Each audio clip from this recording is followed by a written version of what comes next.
Bharatiya Janata party के राष्ट्रीय अध्यक्ष जगत प्रकाश नड्डा रविवार सुबह हिमाचल के दौरे पर बिलासपुर पहुंचे। मुख्यमंत्री जयराम ठाकुर ने उनका बिलासपुर के लुहणु मैदान में स्वागत किया। इस दौरान पार्टी के राष्ट्रीय अध्यक्ष व अन्य कई नेता भी मौजूद रहे। वहीं बिलासपुर पहुंचे भाजपा राष्ट्रीय अध्यक्ष जगत प्रकाश नड्डा जब जिला मुख्यालय से अपने घर विजयपुर के लिए रवाना हुए तो अचानक घुमानी चौक पर उनका रुकना हुआ। यहाँ उन्होंने अपने कुछ पुराने दोस्तों के साथ खूब गपशप लगाई और चाय की चुस्कियां ली। यही नहीं, उन्होंने यहाँ के एक लोकल दुकान से बने हुए पकौड़ों का भी आनंद लिया। बहुत अच्छा लगा, पुराने साथियों से मिलना, बहुत ही पुरानी यादें ताज़ा हुई और साथियों के साथ चाय पीने का भी मौका मिला और पुरानी बातों को साझा करने का भी मौका मिला। धन्यवाद। पुरानी यादें आई, बहुत अच्छा लगा। वहीं मुख्यमंत्री जयराम ठाकुर ने भारतीय जनता पार्टी के राष्ट्रीय अध्यक्ष जगत प्रकाश नड्डा के हिमाचल दौरे पर आने पर उनका स्वागत किया और उनका आभार व्यक्त करते हुए भाजपा को देश की सबसे बड़ी पार्टी बताया। आदरणीय श्री जगत प्रकाश नड्डा जी का हिमाचल आना हुआ। मैं हिमाचल देवभूमि की ओर से आदरणीय नड्डा जी का हार्दिक स्वागत करता हूँ, अभिनंदन करता हूँ। मुझे इस बात की प्रसन्नता है कि आदरणीय नड्डा जी के नेतृत्व में भारतीय जनता पार्टी पूरे देश में मजबूत होकर के आगे बढ़ रही है और स्वाभाविक रूप से हम सब हिमाचल वासियों के लिए ये सौभाग्य की बात है कि पार्टी के कार्यकर्ता जो हिमाचल प्रदेश में वर्षों तक काम करते रहे, आज देश की नहीं दुनिया की सबसे बड़ी पार्टी के राष्ट्रीय अध्यक्ष हैं। हिमाचल प्रदेश में 3.5 वर्ष का कार्यकाल हमारी सरकार का पूरा हुआ है। अनेक परीक्षाओं के दौर में से हम गुजरे हैं, जिसमें कोविड एक बहुत बड़ी परीक्षा जो आज से पहले कभी भी किसी भी मुख्यमंत्री के कार्यकाल में नहीं हुई और इस दौर में से गुजरते हुए हम हिमाचल प्रदेश को इस कोविड के संकट से बाहर निकलते हुए देख रहे हैं। उसके लिए मैं हिमाचल प्रदेश की जनता का भी आभार व्यक्त करता हूँ। डॉक्टर, पैरामेडिकल स्टाफ का, कोरोना वॉरियर्स जिसको मैं जिक्र कर सकता हूँ, उन सबका हृदय से आभार व्यक्त करता हूँ। उन्होंने बहुत बेहतरीन काम किया है। जहाँ तक आप जिस बात का आप जिक्र कर रहे हैं कि हिमाचल प्रदेश अभी फिर से एक परीक्षा के दौर में से गुजरेगा आने वाले समय में, क्योंकि 2 विधानसभा के उपचुनाव और 1 लोकसभा का उपचुनाव ये होने तय है। फतेहपुर और जुब्बलपुर का ये 2 विधानसभा और उसके साथ मंडी लोकसभा का उपचुनाव। पार्टी के संगठन की ओर से पूरी तैयारियां चल रही हैं। हम इन तीनों चुनावों को जीतेंगे, निश्चित रूप से जीतेंगे। और जहां तक जो हमारे सामने इस चुनाव के दौरान जो सारी परिस्थितियां कांग्रेस के लोग, जो विपक्ष के लोग जो पैदा करने की कोशिश करेंगे, उनका निश्चित रूप से मुंहतोड़ जवाब देंगे।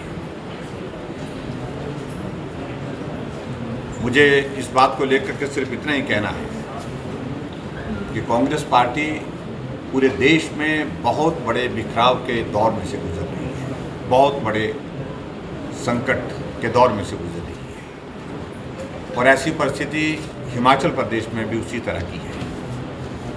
कौन नेता है, कौन नेता नहीं है, एक दूसरे को नहीं मानते हैं और ये दौर बहुत लंबे अरसे से हिमाचल प्रदेश में जो चल रहा है, ये मुझे लगता है कि आने वाले समय में भी इस प्रकार से अभी तक देखने को मिलेगा। मैं उसको ज़्यादा नहीं कहना चाहता हूँ, लेकिन मैं इतना ज़रूर कहना चाहता हूँ कि हमारा 3.5 वर्ष का कार्यकाल बेहतरीन गुजरा है। कोविड के संकट के बावजूद हमने लोकसभा जीती है, उपचुनाव जीते हैं, पंचायतों के चुनाव जीते हैं और उसके बाद नगर परिषद, नगर पंचायतों के चुनाव जीते हैं।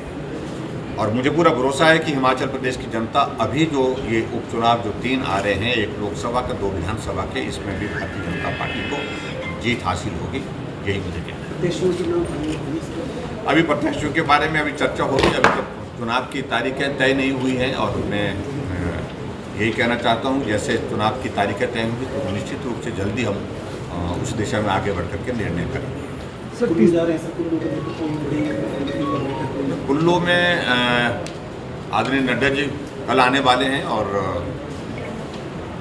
कल एक मंडी पार्लियामेंट्री कॉन्स्टिट्यूंसी की एक कार्यकर्ताओं की एक बैठक रखी है हमने कुल्लू में। उस बैठक में उपस्थित रहेंगे और कुछ स्वाभाविक रूप से कुछ चर्चा भी वहाँ पर करेंगे और बातचीत होगी और उसके बाद आगे की बात उसके बाद भी। साथ ही मीडिया से बात करते हुए मुख्यमंत्री जयराम ठाकुर ने कांग्रेस पर भी पलटवार किया और महंगाई को लेकर भी तंज कसा और साथ ही विधानसभा चुनावों को लेकर भी विपक्ष को मुंह तोड़ जवाब देने की बात कही कि अभी तक ये सारी चीज़ों को लेकर के कहा जा रहा है। हमारी तैयारियां उस दृष्टि से बहुत तेज़ी से हमने तैयारी की है। सेकंड फेज जो आया जो कोविड का, उसमें भी हमने हिमाचल प्रदेश में एक बात को तो सुनिश्चित किया। ठीक है, संकट बड़ा था, कठिन परिस्थिति थी, लेकिन उसके बावजूद हिमाचल एक ऐसा प्रदेश रहा जहां कोविड के पेशेंट को अगर बेड की ज़रूरत पड़ी तो बेड उपलब्ध हुआ, अगर ऑक्सीजन की ज़रूरत पड़ी तो ऑक्सीजन उपलब्ध हुई, अगर वेंटिलेटर की आवश्यकता पड़ी तो वेंटिलेटर उसको दिया गया। लेकिन फिर भी उसके बावजूद हिमाचल प्रदेश में भी मामले भी काफ़ी बड़े और मामले आने के साथ साथ में दुखद मृत्यु भी बहुत सारे लोगों की हुई है। वो हमारे लिए थोड़ा पीड़ा का विषय जरूर है, लेकिन सरकार की ओर से जो कोविड मैनेजमेंट की दृष्टि से जो बेहतरीन किया जा सकता था वो करने की हमने कोशिश की है। स्वाभाविक रूप से देखिए, कोविड ने बहुत सारा वक्त ज़ाया किया है, इकोनॉमी भी प्रभावित हुई है और हमारे जो मेजर प्रोजेक्ट जो हमने स्टेट के लिए जो प्लान किए थे, जो नए इनिशिएटिव हमने लिए थे, वो प्रभावित हुए हैं। जैसे इन्वेस्टर्स मीट का जिक्र कर रहे हैं, तो इन्वेस्टर्स मीट में एक बहुत बड़ी एक हमारी तेज गति से चीज़ें आगे बढ़ी हुई थी और 1 महीने के अंदर जो है हमारी इन्वेस्टर मीट के 1 महीने के बाद जो है 13,600 करोड़ रुपए का ग्राउंड ब्रेकिंग की है। आज भी हमारे पास लगभग 10,000 करोड़ रुपए की ग्राउंड ब्रेकिंग की तैयारी है, लेकिन इस कोविड के चलते जहां हमको पहुंचना था वहां हम पहुंचने में कठिनाई जरूर आई, लेकिन फिर भी मैं उम्मीद करता हूं कि आने वाले समय में कोविड का जैसे जैसे प्रभाव कम होगा तो उसमें भी हम आगे बढ़ेंगे। पर्यटन हमारा बहुत प्रभावित हुआ कोविड के कारण। पिछला पर्यटन सीजन हमारा बिल्कुल उसकी वजह से, कोविड की वजह से लॉकडाउन के दौर में गुजरा और उसमें बहुत बड़ी कठिनाई रही। अब की बार भी प्रभावित तो हुआ है, क्योंकि जब पीक सीज़न हमारा इसका टूरिज़्म का चल रहा था तो कोविड का भी पीक उस वक्त हिमाचल प्रदेश में उस वक्त आया, पूरे देश भर में आया। तो ऐसी स्थिति में प्रभावित तो हुए, लेकिन अभी मैं देख रहा हूँ कि पिछले कुछ अरसे से जब से हमने कुछ रिस्ट्रिक्शंस कम की हैं कोविड की, उसमें बहुत बड़ा अच्छा रुझान पर्यटन के क्षेत्र में आ रहा है। बहुत बड़ी संख्या में लोग आ रहे हैं और हमने डिप्टी कमिश्नर्स और एसपी को सबको इंस्ट्रक्शन दी है कि वो सोशल डिस्टेंसिंग और जो हमारे नॉर्म्स हैं जो हमने पर्टिकुलरली जो टूरिज़्म के सेक्टर में जो SOP तय किया है उनका पालन करते हुए जो है वो टूरिस्ट आ रहे हैं, तो उनका स्वागत है, लेकिन उसके बाद उन नियमों का पालन करें। ये हमने उसमें चीज़ें आगे बढ़ी हैं, कुछ इश्यूज थे उसमें और वो औपचारिकताओं के दौर में से गुजर करके आगे बढ़ रहा, तो मैं समझता हूँ कि आने वाले समय में बहुत जल्दी ये शुरू हो जाए। जहाँ कांग्रेस की बात है, विपक्ष की पार्टी है, लोकतांत्रिक व्यवस्था में उनको अपनी बात कहने का अधिकार है, लेकिन ये प्रश्न अगर उनसे भी पूछा जाए, क्या कांग्रेस के दौरान महंगाई खत्म हो गई थी? क्या उस वक्त महंगाई पर पूर्ण विराम था? महंगाई तब भी बढ़ी, महंगाई आज भी बढ़ी है, लेकिन मैं इस बात को ज़रूर कहना चाहूँगा कि आदरणीय प्रधानमंत्री नरेंद्र भाई मोदी जी सारी चीज़ों को बहुत गंभीरता से ले रहे हैं और मैं उम्मीद करता हूँ कि बहुत जल्दी कुछ न कुछ चीज़ें, ये जो महंगाई पर जो कंट्रोल की बातें हैं, उस दिशा में चीज़ें आपको देखने को मिलेगी। हिमाचल प्रदेश में भी हम महंगाई को रोकने की दृष्टि से क्या किया जा सकता है, हालांकि इकोनॉमी बहुत प्रभावित हुई है कोविड के कारण, फिर भी उसके बावजूद विचार इन बातों पर भी चल रहा है कि क्या किया जा सकता है।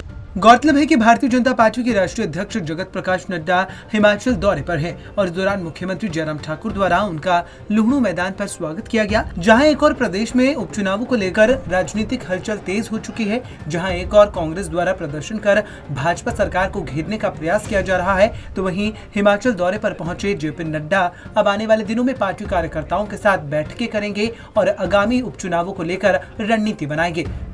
पंजाब केसरी टीवी के लिए बिलासपुर से सुभाष ठाकुर की रिपोर्ट।